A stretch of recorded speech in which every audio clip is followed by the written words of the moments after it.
પહેલું આગમ બધા બોલશો. પહેલું આગમ, બીજું આગમ, ત્રીજું આગમ, ચોથું, પાંચમું, બધા બોલો. હા, છઠ્ઠું જ્ઞાતા ધર્મ કથા. જોતા જાઓ, આમ જોતા જાઓ, આમ જોઈને बोले છે. 11 अंक की आगम वाचना होगी. 11 अंक के नाम आप याद कर लीजिए. आज का आगम है उपासक दशांग.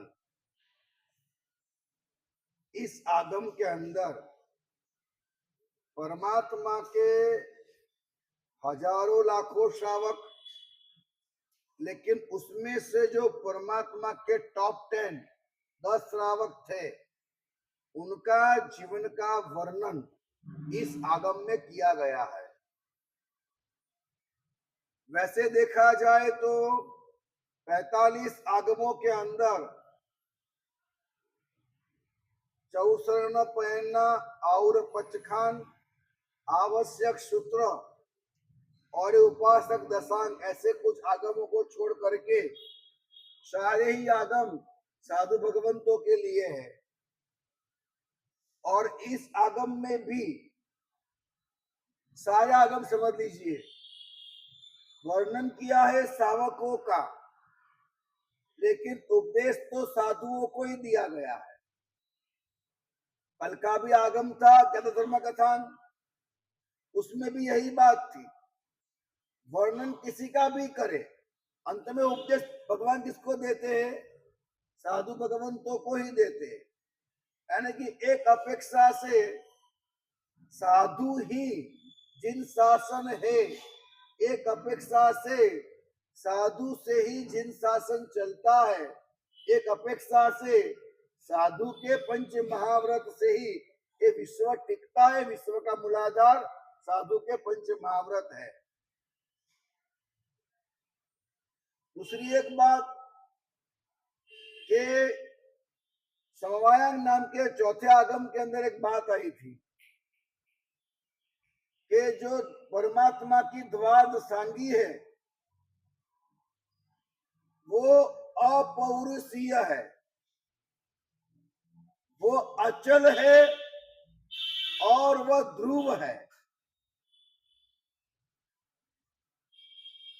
हम वैसे सुनते कि गीता है, उपनिषद है, वो अपौरुषीय है, ऐसा हम सुनते हैं. सही अर्थ में हमारे जो आगम है वह अपौरुषीय है. समवायन नाम के आगम में बताया है ऐसा कि वो अचल है और ध्रुव है. अगर ऐसा है तो उपासक दशांग नाम के आगम के अंदर आनंद, काम, देव आदि 10 श्रावकों का जीवन चरित्र है. कोई प्रश्न कर सकता है कि अगर आगम ध्रुव है, अचल है, अपौरुषीय है, वे 10 श्रावक तो परमात्मा महावीर स्वामी के थे, और जो भी कथाएं आएगी अधिकांश परमात्मा महावीर देव के शासन काल की विशेष कथाएं रहेगी. जब ये लोग तो पैदा ही हुए परमात्मा महावीर स्वामी के शासन के अंदर, तो आगमों में जीवन चरित्र है, तो आगम कैसे अपौरुषीय है? पारस भाई, आप बाहर क्यों बैठ गए? यहाँ पे आ जाओ ना, यहाँ आ जाओ, कुर्सी लेके आ जाओ. तो आगम क्यों अपौरुषीय है? कोई कह सकता है? किसी के समझ में आता है कुछ? महेंद्र भाई,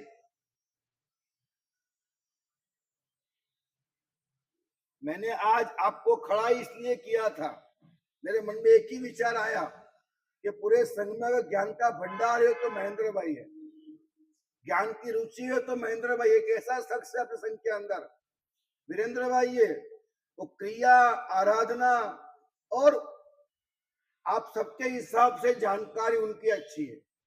उनका क्रिया की रुचि, आराधना की रुचि आप देखिए.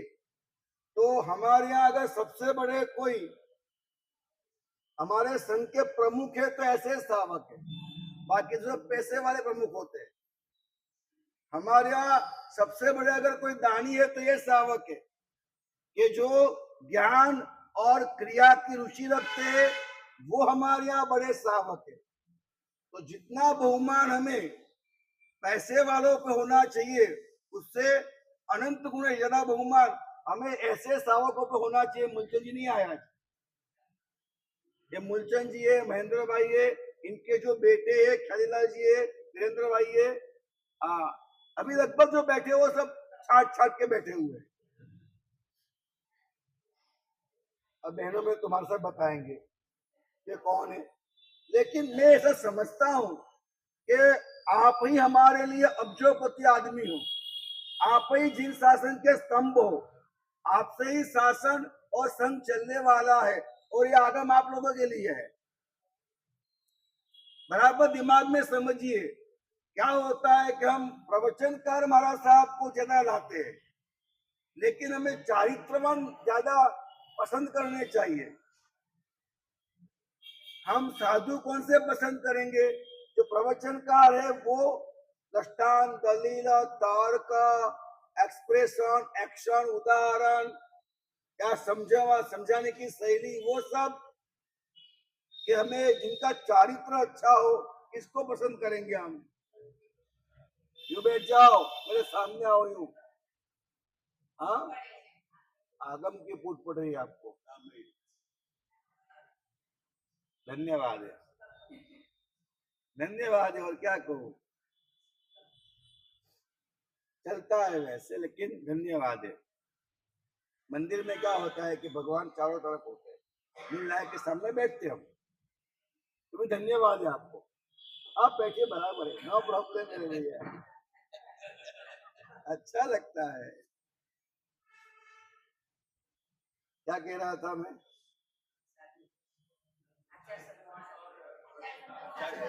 तो हम क्या है कि प्रवचनकार को बुलाते हैं, ऐसा नहीं होना चाहिए, हमें चारित्रवान को बुलाना चाहिए। अगर आपको चारित्र के प्रति बहुमान नहीं है, तो फिर हम लोग साधु का चारित्र भी नहीं देखते और सावक का चारित्र भी नहीं देखते।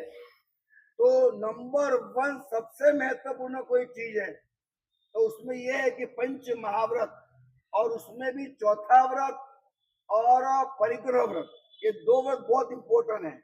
और तीसरी सबसे महत्वपूर्ण बात है, तो इन सबसे ऊपर एक बात अगर कोई है तो वो ये है कि साधु अपने प्रवचन के अंदर जिनाज्ञा विरुद्ध कुछ न बोले, उससे प्ररुपना न करे, मनमानी बातें न करे, उनके मन में आता है वो बोलना बंद कर दे। हमारे गुरुदेव कहते थे, लत्ती महाराज, अगर तुम व्याख्यान दो तो व्याख्यान के अंदर अगर किसी गांव की बात करना है तो बोलना कि गांव था पालीताना, अगर किसी पहाड़ की बात करना है तो गिरिराज की बात करना। मतलब कहीं ना कहीं आप ऐसे गांव के नाम बोलो, ऐसे राजा के नाम बोलो, ऐसे तीर्थ के नाम बोलो, तो जो हम जो बोलते उसका हमारे दिमाग में चित्र खड़ा हो जाता है। तो हमेशा हम ऐसे लोगों के नाम बोले कि जो लोग आचारवान थे, चरित्र संपन्न थे, उनके नाम बोले, ताकि हमारे दिल में भी आचार की और शासन के साधना मार्ग की और मूलभूत तत्व की प्रतिष्ठा होनी चाहिए। तो हमें हमारी दृष्टि बदलना है हमको। उपासक दशांग जो है, ये 10 सावक का वर्णन इसके अंदर, तो आप प्रश्न कर सकते हो कि भाई आगम अगर अचल है और ध्रुव है तो ये तो 10 सावक परमात्मा महावीर के वक्त हुए, तो जो द्वादश सांगी परमात्मा थी पारसनाथ की, नेमनाथ की, नमीनाथ की, मुनीश्वर स्वामी की, तो वो द्वादश सांगी जो थी उसमें तो होगा नहीं, तो ध्रुव कैसे हुआ? ये ध्रुव कैसे हुआ पारसमल जी? तो अब बात क्या है, बात क्या है कि बहुत गहरी बात है वैसे तो, उतनी तो बता नहीं पाऊंगा, लेकिन एक बात आप एक शब्द एक श्लोक बोलता हूं, नसा जाई नसा जोनी नतम थानम नतम कुलम। पता है आपको? न जाया जीवा मुत्ता जीवा वार अनंत सो, मतलब ऐसी कोई जाति नहीं है, ऐसा कोई कुल नहीं है, ऐसा कोई स्थान नहीं है जहां आपका अनंतिमा जन्म मरण न हुआ हो।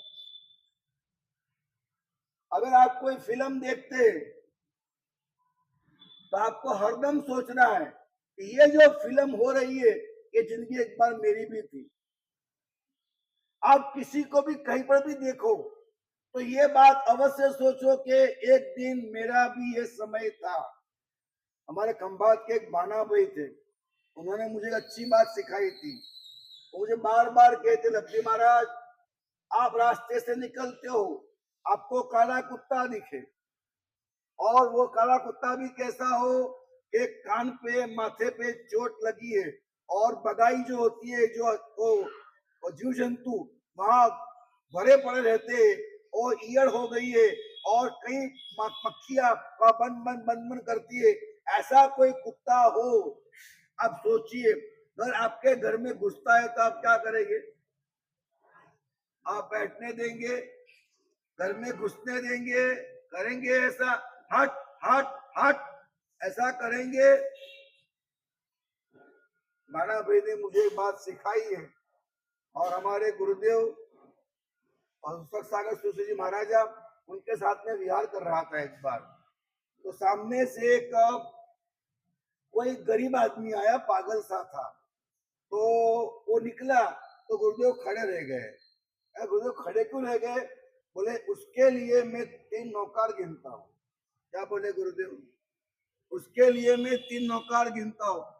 अगर आपकी समझ में आता है तो बहुत बड़ा राज है। और ये राज क्या है? मैं खाली बोल देता हूँ, समझाऊंगा नहीं, समय नहीं है।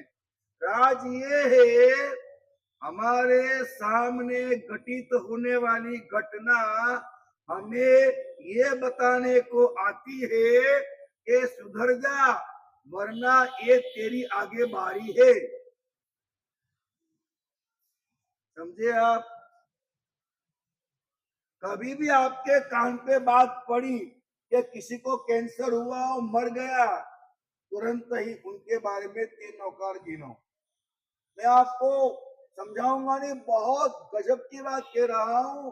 मात्र किसी के कैंसर पे अगर तुमने अनुभव किया कि कैंसर समझो कि मेरा था, ये मृत्यु मानो कि मेरी थी, ये गरीबी मेरी थी, और ये अपमान मेरा था, ये हालांकि का भोग वो नहीं, मैं बना हुआ हूँ, ये बदतमीज हालत उसकी नहीं मेरी है, ऐसा अगर अपन ने सोच लिया और उनका कल्याण हो, उनका मंगल हो, इन भावना के साथ हमने 3 नौकर गिन लिए, इसका परिणाम यहाँ तक आ सकता है कि आपका जो कैंसर उदय में आने वाला था वो चला गया।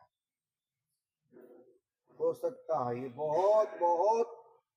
अब मैं बहुत सोचा है इस बारे में, बहुत अनुप्रेक्षाएं किए, उसके बाद में बोल रहा हूं। इसीलिए मेरा तो वाक्य ऐसा है कि मेरे सामने घटित होने वाली घटना है वो परमात्मा की वास्तविक जीवंत देशनाएं है। अगर कैसे समझ पाओगे आप? अगर आपको थोड़ा भरोसा मुझ पे हो तो इस वाक्य का सीधा स्वीकार ही कर लो, प्रश्न मत करो, समय नहीं इसलिए। स्वीकार ही कर लो, आपके सामने घटित होने वाली घटना है तो परमात्मा की जीवंत देशना है, और उसे एब्जॉर्व करो, स्वीकार करो, या माफ करना है तो माफ करो, सहाय करना है तो सहाय करो। अंत में 3 नौकार गिनो और उनके साथ हारमोनी बना लो कि भैया तूने मेरी भी ऐसी हालत अनंती बार हुई है। तो घर में जब ऐसा काला कुत्ता घुस जाता है और यहाँ कोई चोट लगी हो और वहां से परू वैसे गिर रहा है, मक्खियां भनभन करती है, उन कुत्तों को हम घर से बाहर निकाल देते। भाना भाई ने मुझे बताया था, लब्धी महाराज एक बात ध्यान रखना, वो काला कुत्ता तुम्हारे सामने क्यों आया? तुम्हारे सामने क्यों आया? वो इस दुनिया में कहीं पर भी इत्तेफाक नाम का कोई पदार्थ नहीं है।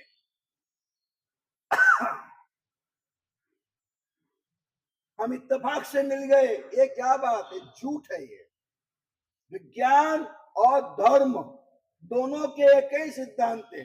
थियरी ऑफ कॉजालिटी कहो, सिद्धांत विज्ञान का है कि बिना कोज इफेक्ट नहीं आती है, थियरी ऑफ कॉजालिटी। और धर्म का भी यही कहना है, कारणेन विना कार्यम नैव संभव, कारण के बिना कार्य होता ही नहीं है, बिना बीज का पेड़ पैदा ही नहीं होता है।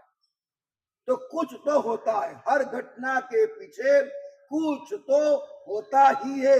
और लक्षण शास्त्र को, सुकुल शास्त्र को बहुत बड़ी घटना है, बहुत बड़ी घटना है। आपको सपना आते, सपना के अंदर कभी आपने बगीचा देखा, कभी महल देखा, कभी तालाब देखा, कभी अग्नि देखा, ये सबका महत्व है। इसमें यह भी है कि पित्त का अगर प्रकोप है तो अग्नि की ज्वालाएं दिखती है, प्रकोप वायु का है तो हवा में उड़ते दिखते हैं, और प्रकोप कफ का है तो पानी दिखता है, पानी में तेरे डूब रहे ऐसा दिखता है। ये भी एक वजह है। तो ऐसी कई सारी वजह अद्भुत है, अद्भुत है, आप कल्पना नहीं कर सको। हर हमारे सपने में या हमारे सामने प्रस्तुत होने वाले हर आकार हमें परमात्मा की जीवंत देशना देता है। गहराई बहुत है इसके अंदर, अभी खाली कह देता हूं मैं, गहराई बहुत है। तो हमारे सामने घटना उपस्थित होना वो इत्तेफाक कभी नहीं है, वो हमारे पर परमात्मा के चरणों के दास बनकर कर्म प्रकृति करुणा करके प्रस्तुत करती है कि बेटा सुधर जा, तेरे को एक मौका दिया जाता है कि सुधर जा, तेरे सामने बताया गया। मानो कि कोई ऐसी भीड़ में आप फंसे थे पैसे की, और आपने किसी से 10% ब्याज से 10 लाख रुपए ले लिए। अब 10% ब्याज माने क्या, हर महीने का कितना होता है, 10,000, 10 लाख का 10,000 हर महीने देना, हाँ 1 लाख हुआ, हाँ 1 लाख हुआ, 10% का 1 लाख हो गया। तो 10 लाख का ब्याज हर महीने 1 लाख देना। आपने कोई भीड़ में थे तो आपने काम कर लिया। अब अधिकांश होता है कि पैसे चुका नहीं सकते, ऐसे चुका नहीं सकते, और वो तो बड़ा गली का ख्यातनाम व्यक्ति था, 2-4 महीने हो गए, 1-2 महीने चुकाया आपने, चुका नहीं पाए आप, कहाँ का हवा हवा डालोगे, इसका ले इसको दिया, इसका ले इसको दिया, आप खड्डे में गिरते ही जाओगे। तो क्या किया उसने, वो आपके घर पे आया और आपको उसको देखकर आप भग गए, बाथरूम में घुस गए, लाख तुम्हारा बाथरूम तोड़ दिया उसने, बाहर निकल, किया कुछ भी नहीं, सुनिएगा, किया आपके साथ कुछ भी नहीं, बोले गाड़ी में बैठ जा, आपको उसी गाड़ी में बिठाया, वो किसी और इलाके में गया, गली में गया, और वहां के इलाके में गली में जाकर के साथ में लेके उसको बोला भाई तेरे को 10 लाख दिए, ब्याज क्या है 1 लाख, क्यों पहुंचाता नहीं है, आदमी को बोला मारो उसको। तो उसके सामने इसने अपने आदमियों को ऑर्डर दिया मारो और उसकी हड्डियां तोड़ दो, उसके सामने उसने हड्डियां तोड़ दी, इसके सामने इसने आदमियों को ऑर्डर दिया उसकी हड्डियां तोड़ दो, हड्डियां तोड़ दी और चिल्ला रहा है, कनक रहा है, कस रहा है, और ये लोग गाड़ी में बैठे फिर वहां उसके घर आए, उसको आराम से छोड़ दिया, कुछ कहा नहीं, एक शब्द बोला नहीं, एक चाटा मारा नहीं। बोलो आप मुझे समझाओ कि वो जो आदमी था जिसको उठा के ले गए और वापिस छोड़ दिया, इसको एक शब्द नहीं कहा, उन्होंने चाय पी, इसको भी चाय पिलाई, उन्होंने समोसे खाए, इसको समोसा खिलाया था, इसको चाय पिलाई, समोसे खिलाए, बिस्कुट खिलाए, आराम से ले गए, आराम से गाड़ी में छोड़ गए, एक शब्द कहा नहीं। क्या उसको समोसे पसंद आए होंगे, उसको चाय अच्छी लगी होगी, घर पे आके सो जाएगा, क्या कहना है आपका? उसको क्या संदेश मिला, उसको क्या संदेश मिला कि कल मेरी पिटाई होने वाली है, कल मेरी हड्डियां टूटने वाली है, समाचार मिला। ठीक वैसे ही आप इस बात को, कर्म प्रकृति की व्यवस्थाओं को देख करके और परमात्मा की कृपा से कर्मराज की करुणा को समझकर एक बात समझ लेना, मेरे सामने प्रस्तुत होने वाली घटना मुझे कह रही है, बेटे तैयार हो जा, सुधर जा, वरना कल का दिन अब तेरा है। पीपल पान खरंता हस्ती कुपड़िया, पीपल पान खरंता हसती कुपड़िया, हम बीती तुम बीत से धीरी बापुड़िया। गुजराती में कहते कि पीपल के पेड़ से पन्ने गिरते हैं तो इंसान खड़ा खड़ा हंसता है, तो पीपल का पान कहता है हम बीती तुम बीत से धीरी बापुड़िया, धीरज रख, एक दिन ऐसे तुझे भी गिरना है, मरना है, लोगों के पावों के तले तुझे भी कुचलना है, और हम एक दिन कुचल दिए जाएंगे, लोग हमें कुचल कर चलेंगे और एक सांस भी वो छोड़ेंगे नहीं, आराम से हमें कुचल के चलेंगे लोग। किसी शायर ने कहा है, निकले थे यूं ही घूमने, निकले थे यूं ही टहलने, निकले थे यूं ही घूमने, दिल में कुछ अरमान थे, आगे कुछ मकान थे, पीछे कुछ शमशान थे। निकले थे यूं ही घूमने, दिल में कुछ अरमान थे, आगे कुछ मकान थे, पीछे कुछ शमशान थे। पैरों के नीचे एक हड्डी आई, पैरों के नीचे एक हड्डी आई, उसके ये बयान थे, पैरों के नीचे एक हड्डी आई, उसके ये बयान थे, अबे चलने वाले संभल कर चल, हम भी कभी इंसान थे। हाँ, एक घर से बाहर निकलने वाले क्या संभल कर रहे, हम भी कभी इंसान थे। कुत्ता कह रहा है, क्या कह रहा है, हमारी उपेक्षा करने वाले, मैं रास्ते में खड़ा हूं, देखो माँ बाप 7 दिन का भूखा हूं, आप उपेक्षा कर रहे हो, तो आपको कह रहा है क्या समझता है, हम भी कभी इंसान थे, हम भी कभी अमीर थे, हम भी कभी पैसे वाले थे, हम भी कैसे सावक थे, ऐसे हम भी धर्म का ढोंग करते थे आपकी तरह,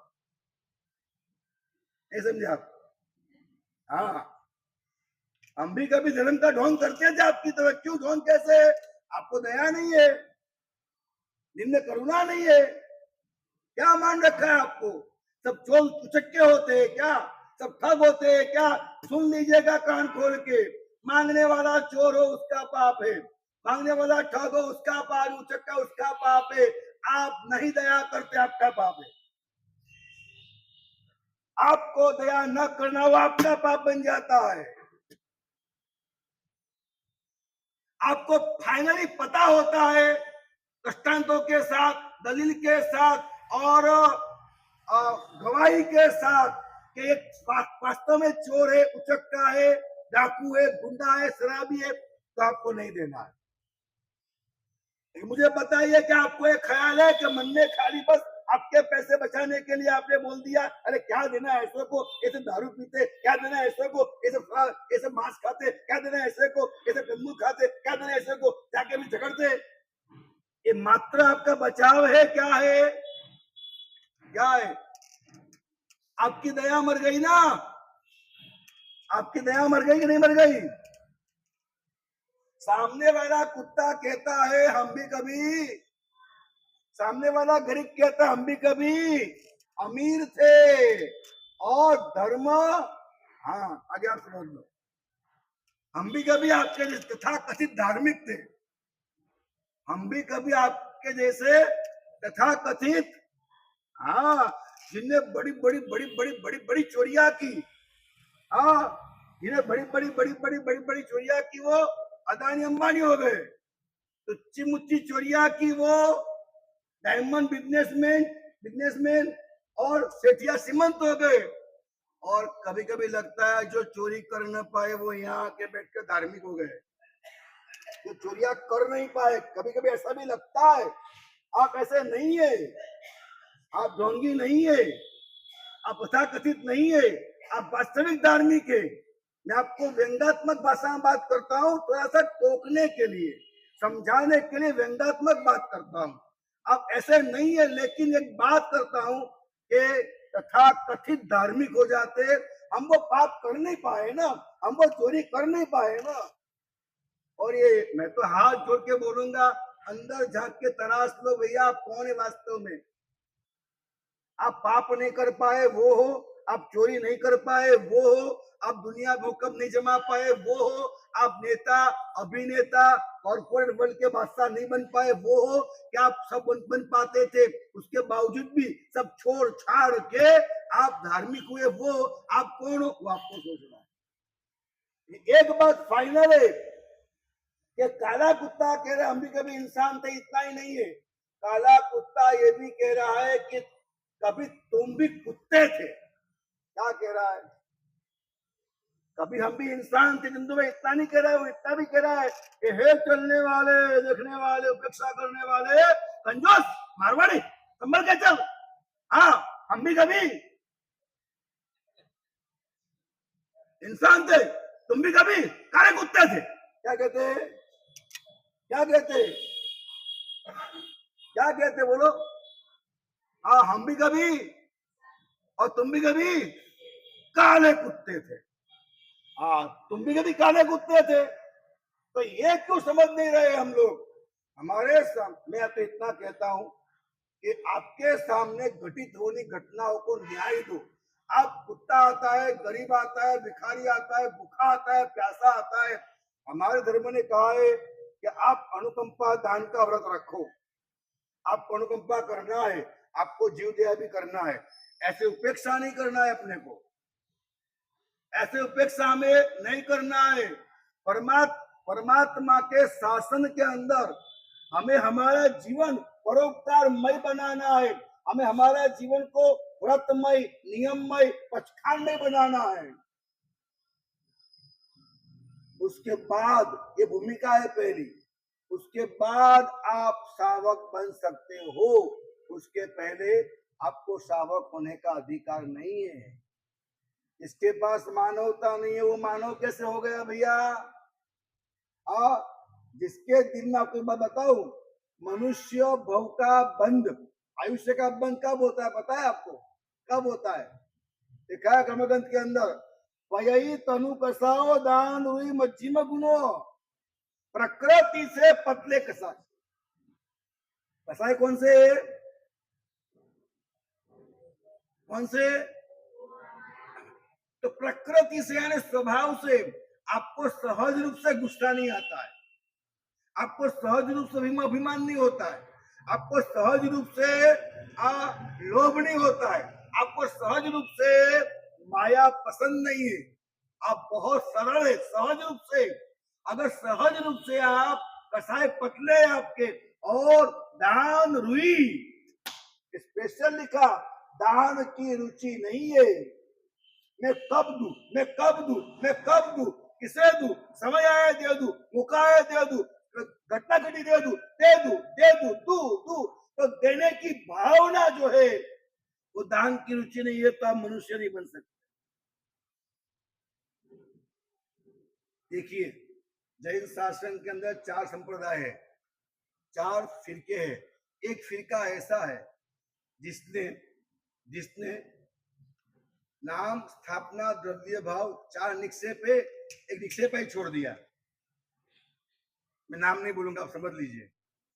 नाम, स्थापना, द्रव्य भाव, निक्षेप ही छोड़ दिया है। एक फिरका ऐसा है जिन्होंने दानशील तप भाव में से दान ही छोड़ दिया है। एक फिरका ऐसा है जिसने दान छोड़ दिया है। हम वो परिपूर्ण जैन है, हमारी जो परिभाषाएं है, हमारी व्याख्याएं है, हम दान धर्म, दानशील तप भाव में सबसे पहला हमारा दान धर्म है। मध्यम गुणों, रुजुता, नम्रता, प्राज्ञता, सरलता, बद्रिकता, ऐसे जो मध्यम गुण है 21, वो गुण नहीं है तो हम अगले भाव में मानव नहीं बन सकते। क्या कहा? हम मानव नहीं बन सकते। अब मानव ही नहीं बन पाए तो सावक कैसे बनोगे? आज से एक संकल्प कर लो मेरे भाई बहन, एक संकल्प कर लो।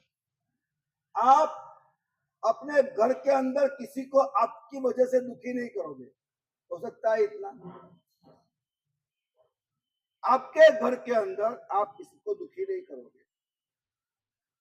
आप इतना संकल्प कर दो कि आप रास्ते चलते हो और आपको कोई नंगा, भूखा, प्यासा, भिखारी, गरीब, काला कुत्ता दिख जाता है, आप उपेक्षा नहीं करोगे। तो कुत्ता कमाता नहीं है, गाय भैंस कमाते नहीं है, इसलिए नहीं कमाते, भरोसा था बड़ा भैया है मानो मेरा, मुझे खिलाएगा पिलाएगा, भरोसा था उनको। आपको खिलाना पड़ता है, आपको पिलाना पड़ता है, अनुकंपा दान करना पड़ेगा, जीव दया करनी पड़ेगी, साधारण भक्ति करना पड़ेगी आपको। आप नहीं करोगे तो काम चलने वाला नहीं है। उसके बाद आपका नियम आता है। और बराबर ध्यान दीजिए बात के ऊपर, आप दान देते हो तो वो ओनली एंड ओनली इन्वेस्टमेंट है। दो चीज ध्यान में रखिएगा, आप दान देते हो तो आपके पास नितराम सुतराम पैसे बढ़ना है, और नंबर दो, आप परिग्रह परिमाण व्रत करते हो तो नितराम सुतराम पैसे बढ़ना है। हर सावक को परिग्रह परिमाण व्रत करना चाहिए। सावक अपनी संपत्ति को, जो दो कुएं होते, एक सामान्य कुआं और एक पाताल कुआं, दो कुएं होते हैं ना, पता है क्या फर्क दो के अंदर? दो में क्या फर्क होता है? हाँ, पाताल कुआं सूखता नहीं, बाकी कुएं सूख जाते हैं। बराबर बात सही है। अब मेरा प्रश्न सिर्फ इतना है, पाताल कुआं सूखता क्यों नहीं है? बोलो या जोर से बोलो। नीचे से पानी आता है, और गहरी बात पूछता हूं, नीचे से पानी पाताल कुएं में से कब तक आएगा और कब बंद हो जाएगा? अब महत्व की बात है, समझो बराबर। पाताल कुआं है, उसका पानी सतत आता रहे, करना है तो क्या करना पड़ता है, और क्या करोगे तो पाताल कुएं में आने वाला पानी बंद हो जाएगा, नया पानी नहीं आएगा। जरा जोर से बोलो बहन जी, जरा और जोर से बोलो।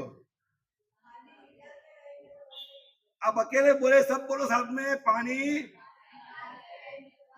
आप भी बोलो सब साथ में, पानी। क्या जोर से बोलो, पानी।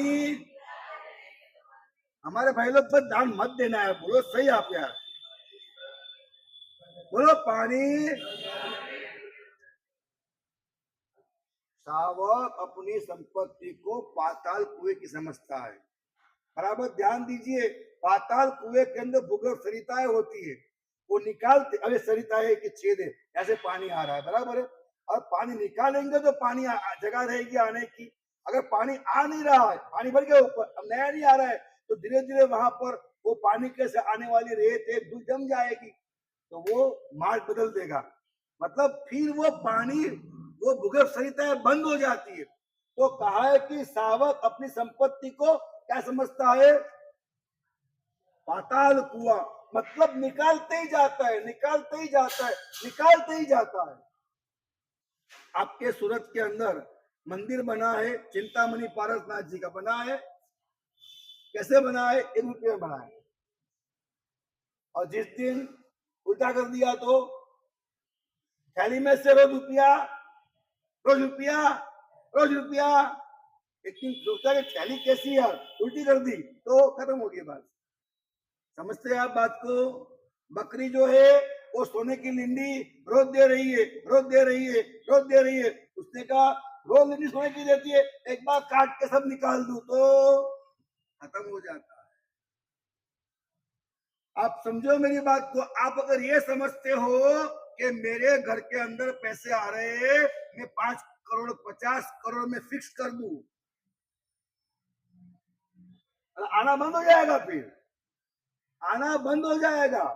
आपको अगर आते रखना है तो देते रखना है, वरना आना बंद हो जाता है। परिग्रह परिमाण का व्रत जो है, मैं मेरे जीवन के मैं मेरे उपयोग के लिए इतनी ही संपत्ति रखूंगा, बाकी सारी संपत्ति दान कर दूंगा। तो आनंद सावक जो था उसने संकल्प किए थे, सुनिएगा क्या है,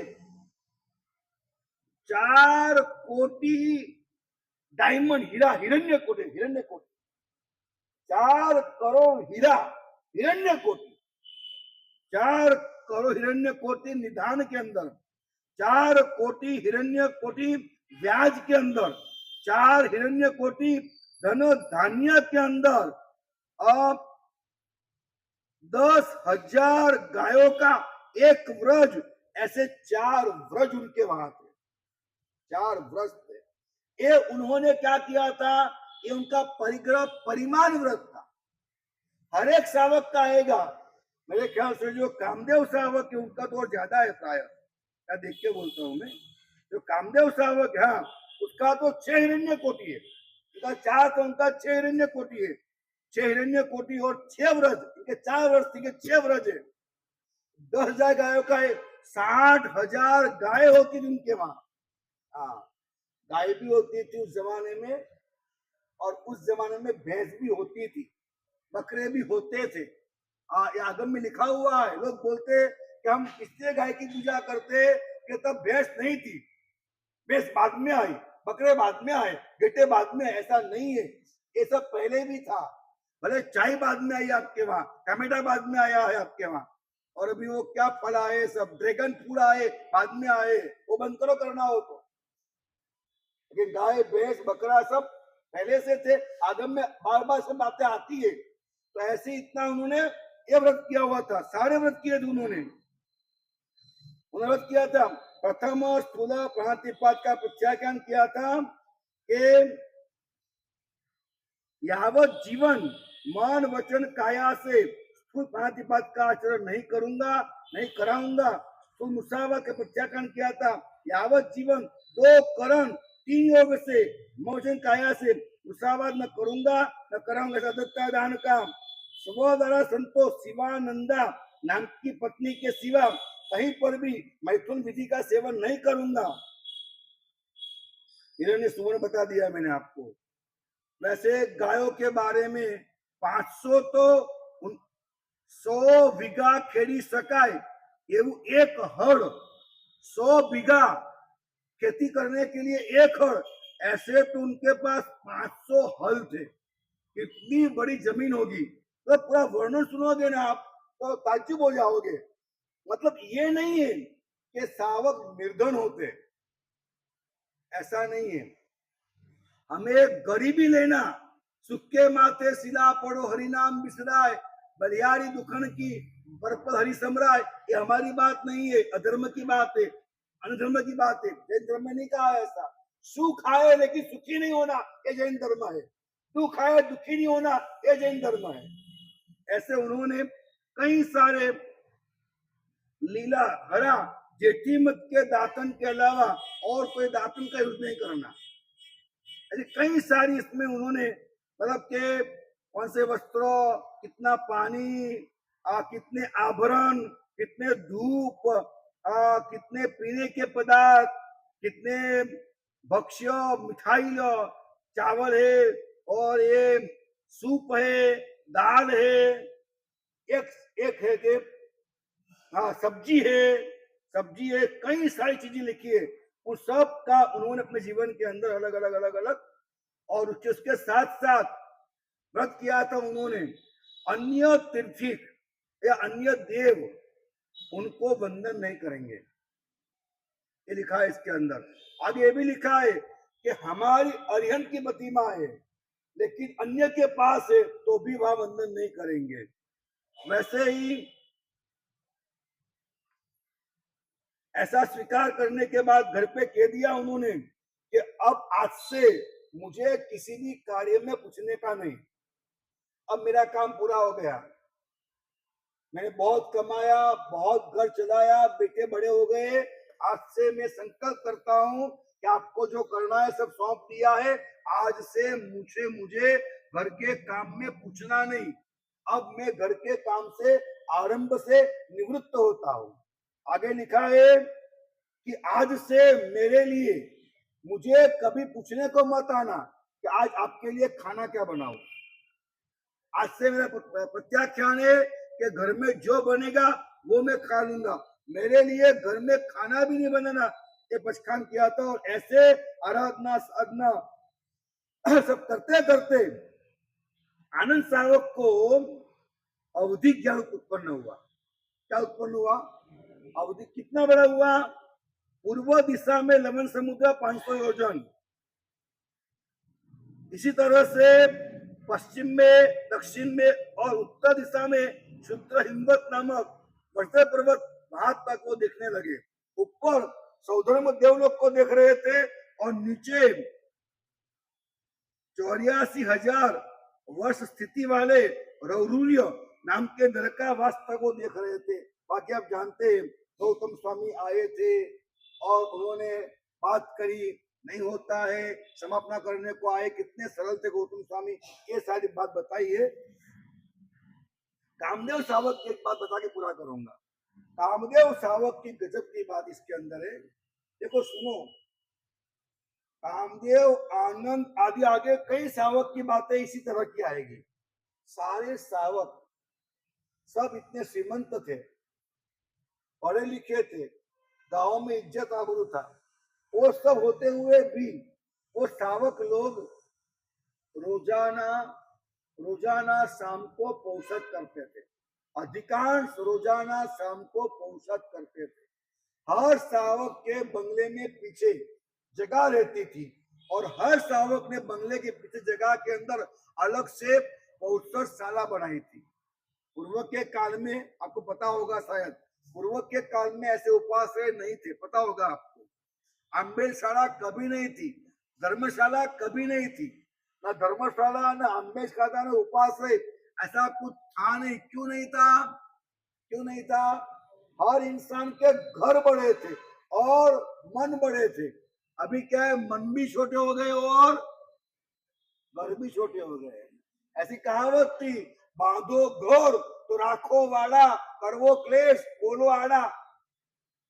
टेढ़ा बोलो और क्लेश कर लो, बांधो घर राखो वाड़ा, करवो क्लेश बोलो आड़ा।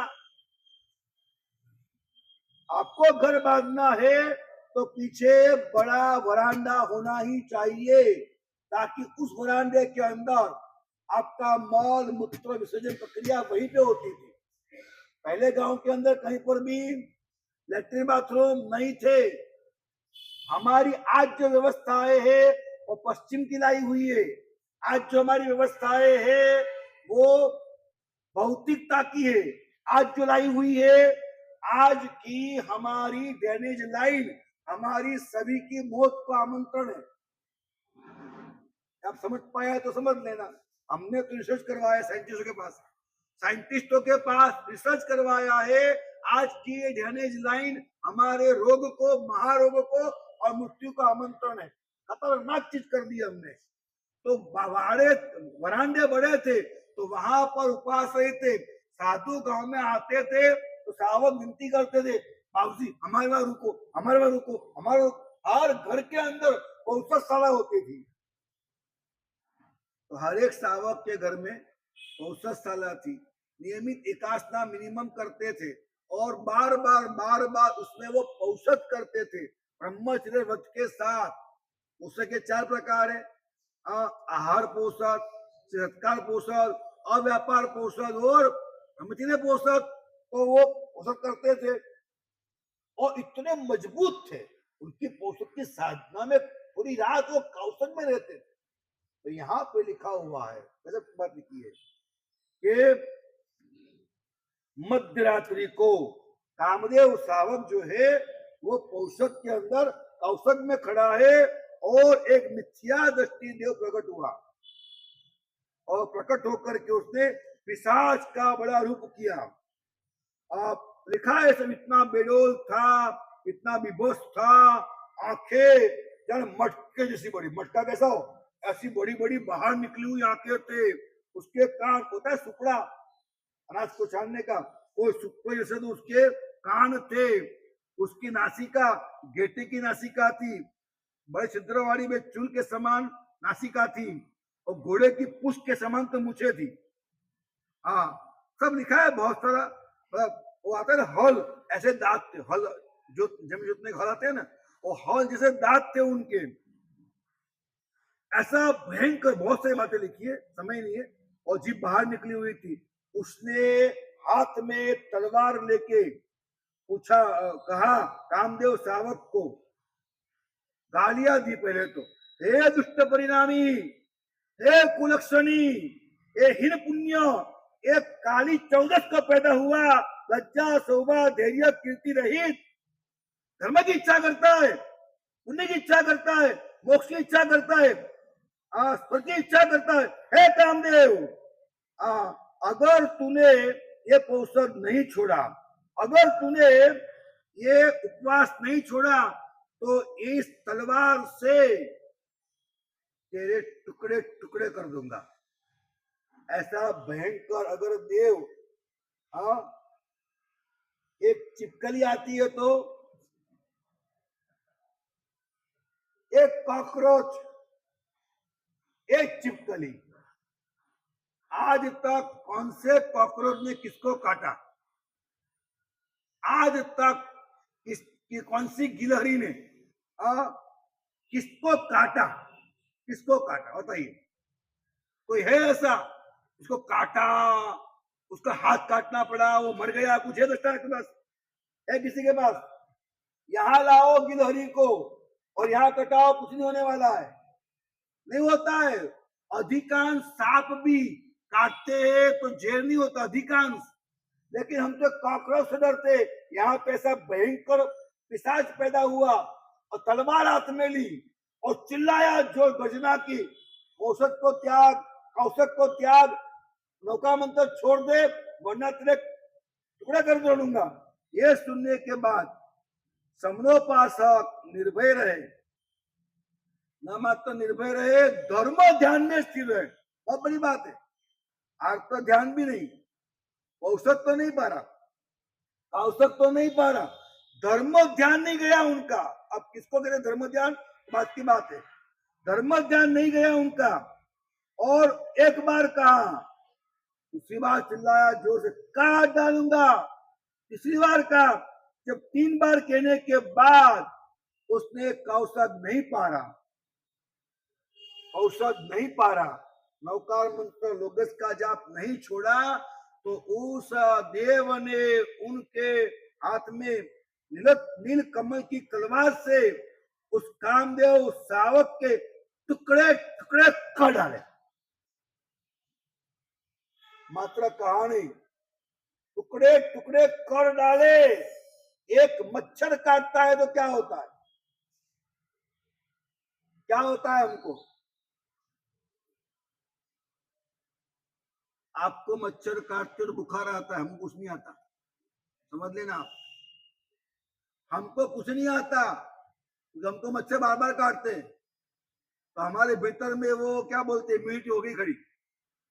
मच्छर को बार बार काटने से हमारे में इम्यूनिटी हो गई। अब कोरोना आएगा, लोग नहीं मरेंगे। क्यों नहीं मरेंगे? हो गई खड़ी इम्यूनिटी। पहले वो कोरोना पहचानते नहीं थे, इसलिए कोरोना मारता था। अब कोरोना मारेगा नहीं, क्यों? खड़ी हो गई इम्यूनिटी।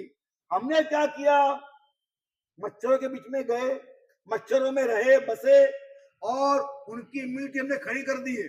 हमको मच्छर काटते हैं तो हमको बुखार नहीं आता है। अब ध्यान रखना, हमको किसी और वजह से आ सकता है, मच्छर से हमको नहीं आता है। और डॉक्टर बोलते मच्छर से आया, मच्छर से आया। अरे भैया, कच्चे कच्चे सब्जी को काट के बगाड़ के हम खा जाते हैं। मूंग हो, उड़द हो, चना हो, जानते हर दाने में जीव है, उबाल के खा जाते। मच्छर कभी एक बूंद लोही पीता है उसका अपना। मच्छर बहुत बहुत तो एक बूंद लोही पीता है। हम तो जानते हैं उसमें जीव है, फिर भी उबालते हैं।